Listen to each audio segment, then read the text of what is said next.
Hello बच्चों, कैसे हैं? आशा करता हूँ सभी बढ़िया होंगे।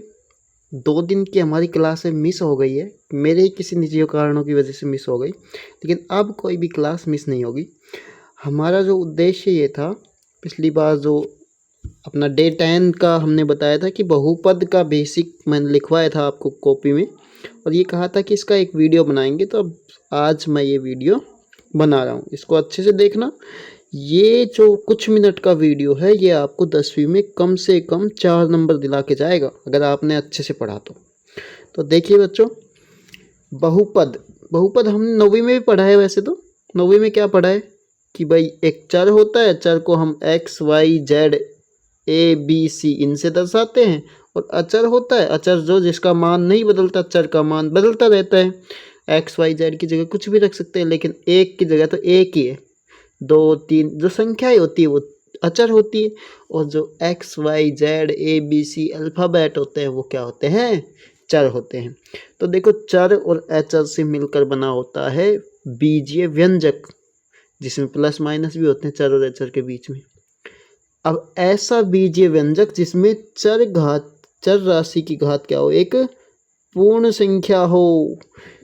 चर राशि की घात कैसी हो? पूर्ण संख्या हो। वो क्या कहलाता है? बहुपद कहलाता है बच्चों। तो देखते हैं बहुपद कौन कौन से। हमें ये 9वीं में पढ़ चुके हैं, अच्छे से पढ़ चुके हैं। फिर चर राशि की घात कैसी होनी चाहिए? एक पूर्ण संख्या। और पूर्ण संख्या कहाँ से स्टार्ट होती है? 0 1 2 3 4 5, ये होती है पूर्ण संख्या। ये मैंने लिखवाया था शुरू में ही। तो चेक करो, इसमें चर राशि की घात, चर कौन राशि कौन सी है इसमें? एक्स है। तो इसकी घात कितनी है? एक्स की घात 1 है। क्या पूर्ण संख्या है? सभी पूर्ण संख्या है, बिल्कुल है ये बहुपद। इसमें एक्स की घात कितनी है? यहाँ तो 2 है, यहाँ 1 है, और यहाँ 0 है। क्या पूर्ण संख्याएं हैं सभी? बिल्कुल है, तो ये भी बहुपद है। यहाँ पर ये एक्स जहाँ नहीं है वहाँ एक्स की घात 0 है, इसका मतलब। तो यहाँ एक्स की घात 0 है और यहाँ एक्स की घात 2 है। क्या दोनों पूर्ण संख्याएं हैं? तो ये भी बहुपद है। ऐसे यहाँ एक्स की घात 0 है, ये भी बहुपद है। यहाँ चर कौन सा है? यहाँ एक्स नहीं है चर, यहाँ ए है। ए की घात कितनी है? 1। हमें केवल चर की घात देखनी, ये नहीं देखना √3 है, कुछ और है, और किसी की घात ही नहीं देखनी। हमें तो घात देखनी चर की। तो चर की घात क्या पूर्ण संख्या है? 1 है। 1 तो पूर्ण संख्या होती है। और यहाँ 0 है, 0 भी पूर्ण संख्या होती है, तो ये भी बहुपद है। यहाँ पर t² है, t की घात कितनी है? 2। 2 भी पूर्ण संख्या है, इसलिए ये भी बहुपद है। यहाँ 3, यहाँ 2, यहाँ 1 और यहाँ 0, सब क्या है? पूर्ण संख्या है, इसलिए ये भी बहुपद है। तो यहाँ जो भी उदाहरण लिखे हैं ये सारे क्या हैं? बहुपद है। अब देखते हैं कुछ और उदाहरण जिसमें बहुपद हो या ना हो, ये हम चेक करेंगे। देखो, ये हमने लिखा है एक बीजीय व्यंजक। इसमें यहाँ तो एक्स की घात 3 है, पूर्ण संख्या है, बिल्कुल सही है। यहाँ कितनी है एक्स की घात? जब भी एक्स नीचे हो तो हम उसको ऊपर लाने के लिए घात को माइनस में कर देते हैं। घात यहाँ पर ऐसे वैसे 1 है, लेकिन जैसे ये ऊपर आएगा तो घात हो जाएगी -1। तो यहाँ पर हम क्या लिख सकते हैं? एक्स की घात 3 प्लस एक्स की घात -1। अब बताओ, -1 पूर्ण संख्या होती है कि नहीं होती है? -1 पूर्ण संख्या होती है कि नहीं होती है? नहीं होती, इसलिए ये एक बहुपद नहीं है। अब यहाँ देखते हैं, यहाँ देखिए दूसरा उदाहरण में x की घात कितनी है? यहाँ पर √x लिख रखा है। √x का मतलब क्या है? √x का मतलब है बच्चों x की घात 1/2 प्लस 2। मतलब यहाँ तो x की घात 0 है, यहाँ कितनी है? यहाँ तो x की घात 0 है, लेकिन यहाँ x की घात कितनी? 1/2। अब मुझे ये बताओ, घात है 1/2, क्या ये पूर्ण संख्या है? नहीं है। पूर्ण संख्या तो 0 1 2 3 4 ये होती है, पूरी संख्या होती है। ये तो 1/2 तो भिन्न है, वो तो परिमेय संख्या है, पूर्ण संख्या नहीं है। तो इसलिए ये भी एक बहुपद नहीं है। यहाँ देखो भाई, t की घात कितनी है? 3/2। पूर्ण संख्या है क्या? नहीं है, भिन्न है, और भिन्न पूर्ण संख्याएं नहीं होती है। और यहाँ t की घात 1, ये तो पूर्ण संख्या, यहाँ t की घात 0, यहाँ भी पूर्ण संख्या, लेकिन एक ही अगर ना हुई तो ये पूरा बहुपद नहीं होगा। Very good. तो ये था हमारा बहुपद को पहचानना और ये समझना कि बहुपद है कि नहीं है। अब बहुपद के प्रकार भी हैं भाई। तो बहुपद के प्रकार समझने से पहले हमें ये समझना है कि बहुपद की घात क्या होती है। देखो जो बहुपद होता है उसमें चर राशि की उच्चतम मतलब सबसे ज़्यादा, चर राशि की सबसे ज़्यादा जो घात होती है ना वही बहुपद की घात कहलाती है। जैसे ये एक बहुपद है, इसमें चर राशि एक्स की अधिकतम घात कितनी है, सबसे ज़्यादा घात है 1, इसलिए ये जो है 1 घात का बहुपद है। इस तरह ये 2 घात का बहुपद है, ये भी 2 घात का है, ये 0 घात का है, ये 1 की घात 1 है तो 1 घात का है, ये 2 घात का है, और ये कितने घात का है, यहाँ पर अधिकतम घात है, सबसे ज़्यादा घात है एक्स की कितनी 3, तो यह 3 घात का बहुपद है। आपको समझ में आया? अब चलते हैं आगे। हमने अब तक ये पढ़ा है कि बहुपद पहचानते कैसे हैं, चर की घात को पूर्ण संख्या देखना है, पूर्ण संख्या है तो बहुपद है, पूर्ण संख्या नहीं है तो बहुपद नहीं है। दूसरी बात हमने ये समझी कि बहुपद की घात क्या होती है, चर की सबसे ज़्यादा घात जो होती है ना बहुपद में, वही बहुपद की घात कहलाती है। अब पढ़ते हैं बहुपद के प्रकार घात के आधार पर।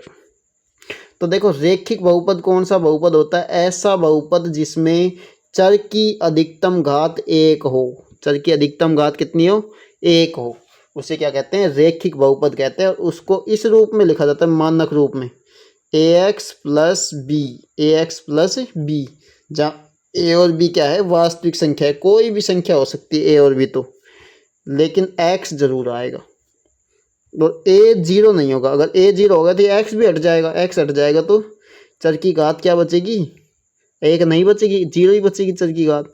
इसलिए रेखिक बहुपद का जो मानक रूप होता है वो क्या होता है, ax प्लस बी। रेखिक बहुपद का मानक रूप क्या होता है, ax प्लस बी। अब देखते हैं, आप मुझे ये बताना कि क्या ये रेखिक बहुपद है। x की घात कितनी है, 1 है, 1 घात का बहुपद रेखिक बहुपद होता है। इसको लिखा भी कैसे है, ax प्लस बी।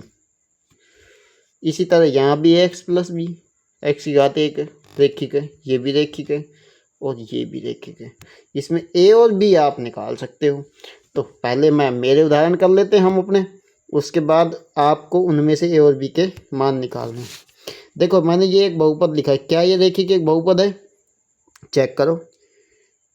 x की घात कितनी है, बहुपद की घात कितनी है इसकी, यहाँ x की घात 1 है, यहाँ x की घात 0 है, मतलब अधिकतम घात हो गई 1, तो ये 1 घात का बहुपद है, मतलब ये रेखिक बहुपद है। अब मुझे इसमें a बताओ और b बताओ। ये ax प्लस बी है, तो x के साथ तो होगा a, तो x के साथ क्या लिखा है, यहाँ पर कुछ नहीं लिखा, मतलब 1 लिखा है, और b की जगह लिखा है 2। तो इसी तरह ax प्लस बी अगर निकालना है a और b का मान, तो a बराबर 1, b बराबर 2। इसी तरह 3x माइनस 1, इसमें क्या हो जाएगा, a का मान x के साथ है वो a है तो 3, और b का मान, अब हमारा चिन्ह तो यहाँ प्लस था, यहाँ माइनस आ गया, मतलब b के मान में माइनस चिन्ह आएगा, -1।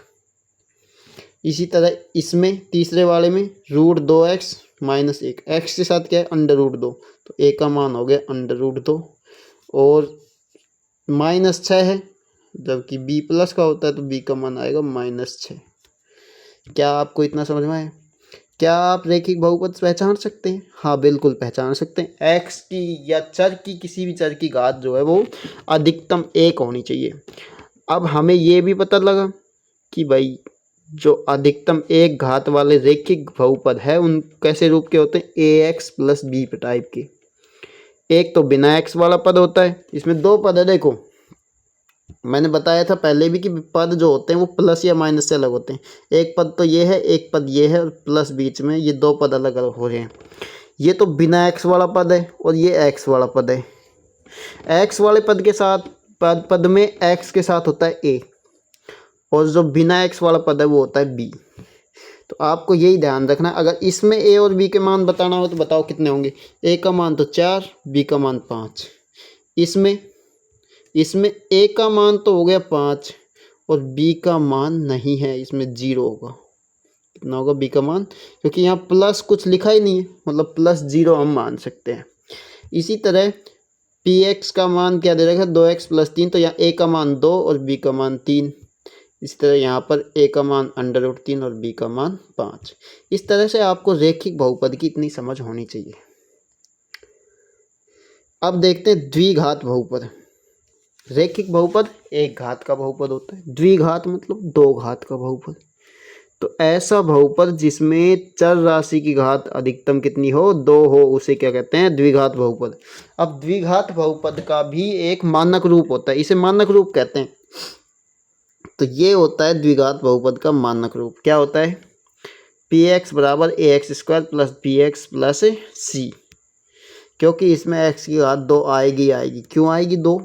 क्योंकि जब ही तो द्विघात बनेगा, ये दो घात का तभी बनेगा जब एक्स की घात 2 आएगी। तो इसलिए इसमें एक्स की घात 2 होना ज़रूरी है। इसलिए एक्स की घात 2 के साथ जो ए है वो 0 नहीं हो सकता। अगर ये 0 हो गया तो 0 से गुणा करेंगे तो ये पद ही हट जाएगा। ये पद हट गया तो एक्स की घात 2 कहाँ बचेगी। इसलिए ए नॉट इक्वल टू 0 होता है इसमें। अब आपको ये ध्यान रखना है कि मानक रूप क्या होता है द्विघात समीकरण का, A X square plus B X plus C. A X square plus B X plus C. अब देखते हैं भाई, कुछ द्विघात बहुपद दे रखे हैं आपको, x square plus 2x plus 1, x square minus 4। X की घात देखो आप तो 2 आए हैं कि नहीं, सब में 2 है कि नहीं, 2 है, इसमें भी 2 है, द्विघात है, इसमें भी 2 है, द्विघात है।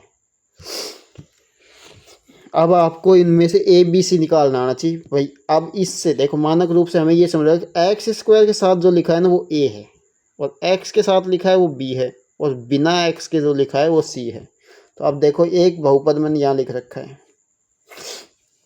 अब मुझे ये बताओ कि इसमें ए का मान कितना है। ए का मान है एक्स स्क्वायर के साथ लिखा है। अब एक्स स्क्वायर के साथ यहाँ पर क्या लिखा है, बताओ क्या लिखा है यहाँ पर। एक्स स्क्वायर के साथ कुछ नहीं लिखा है यहाँ पर, मतलब 1 लिखा है। कितना लिखा है, 1 लिखा है। तो एक्स स्क्वायर के साथ लिखा है 1।